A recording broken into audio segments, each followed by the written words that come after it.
განვაგრძობთ გამოშვებას და კვლავ კრიმინალური თემით რა კავშირი აქვს ცოტნე გამსახურდიას წუხელ თბილისში და წლების წინ ბულგარეთში მომხდარ შემთხვევებს. გვიან ღამით დედაქალაქში 42 წლის დავით ბაჯელიძე დაჭრეს. ამ საქმეზე პირველი პრეზიდენტის შვილი დააკავეს. დაახლოებით 10 წლის წინ ბულგარეთში დაჭრეს ოზურგეთელი კახა ბაჯელიძე საბოლოოდ ის გარდაიცვალა. ამ ორივე შემთხვევაში ფიგურირებს ცოტნე გამსახურდია. აქვს თუ არა კავშირი წუხანდელ ფაქტს წლების წინ ბულგარეთში მომხდარ დანაშაულთან, როცა ორივე შემთხვევაში ერთი და იმავე გვარის ადამიანი დაჭრეს. ამის გარკვევას დღეს ჩვენი ჟურნალისტი შეეცადა. მოვიდა და ისროლა და წავიდა. მეტი რა, როგორც იცით, დაჟე უფრო უკეთესად იცით. სახლში მოაკითხა ბაჯელიძეს ცოტნე? ხო. თქვენ დაინახეთ? დავინახე. სროლის ხმა გაიგე? გავიგე. ინციდენტის მთავარი მოქმედი პირი, როგორც თვითმხილველები ამბობენ, ცოტნე გამსახურდია.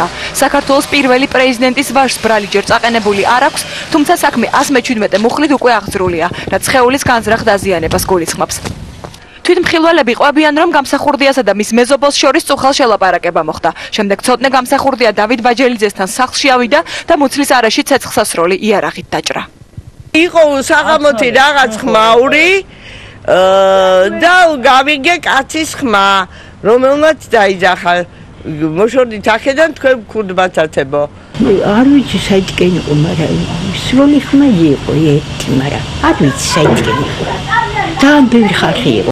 აი ამის მამის კვლელია მაგ. ამის მამის კვლელი. ცოტნე გამსახურდიას გვარი კიდევ ერთ გაუხმაურებელ საქმეს უკავშირდება. ოზურგეთელი კახა ბაჯელიძე 9 წლის წინ ბულგარეთში სასიკვდილოდ დაჭრეს. გარდაცვლილის მამა დღესაც ამბობს, რომ მკვლელი ცოტნე გამსახურდია.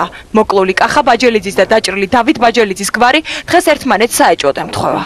უთხარ რომ ცოტნეო რომ ჩავალ ბულგარეთშიო, იქიდან დაგირეკა ფულს გამოგიგზავნა და ჩამოვიდი ჩემთან იქინება და შევიდა და 15 დღეში ეს საქმე გააკეთა დაძინებული შვილი მომიკლა. წუხელ დაჭრილი დავით ბაჯელიძე ცოტნე გამსახურდიას მეზობელია და კოლხური კოშკის მოპირდაპირე მხარეს ცხოვრობს. მისი მამა ზვიად გამსახურდიას კლასელი იყო. შესაბამისად დავითი და ცოტნე ერთმანეთს დიდი ხანია იცნობენ. მეზობლები ამბობენ, რომ მათ უთანხმოება ადრეც მოსულიათ. გააღიზიანა ესე ვიცი, რომ ძალიან გააღიზიანა. ხონდა შეკამოთება ადრეც? ადრე ჰქონი, როგორც გადმომწვი აქაური არა ვარ. 42 წლის დავით ბაჯელიძე რესპუბლიკურ საავადმყოფოში გადაიყვანეს. დაჭროს მუცლის არეში სასწრაფო ოპერაცია წუხელვე ჩაუტარდა. საავადმყოფოში თავის ტრამით მივიდა ცოტნე გამსახურდიას, თუმცა მოგვიანებით ის პოლიციის განყოფილებაში გადაიყვანეს. დაკითხვა გვიან ღამემდე გაგრძელდა. ეჭვმიტანილი ბაჯელიძე თავდასხმის ფაქტს უარყოფს. გამსახურდიასთან შეხვედრიდან გამოსული ადვოკატი კი ინციდენტის სრულიად განსხვავებულ ვერსიას ყვება. მას უკანა მხრიდან მიეპარა მისთვის უცნობი პიროვნება და მოულოდნელად თავის არეში ჩაარტყეს ყრივი ბლაგვის საგანი, რის გამოც მიაყენეს სხეულის დაზიანება. არანაირი იარაღი ცოტნე გამსახურდიას პირადი ჩხრეკისას ამოღებული არ ყოფილა. ცოტნე გამსახურდიას წინააღმდეგ საქმე ჯაშუშობის ბრალდებითაც იყო აღძრული, თუმცა მას პატიმრობის სანაცვლოდ გირაო შეეფარდა. სანამ კიდევ ერთ დანაშაულში მისი ბრალეულობა ან უდანაშაულობა დადგინდება, მანანა გამსახურდია ახლობლებთან ერთად აქცია სახალხო დამცველის ოფისთან მართავს და შვილის გათავისუფლებას ითხოვს.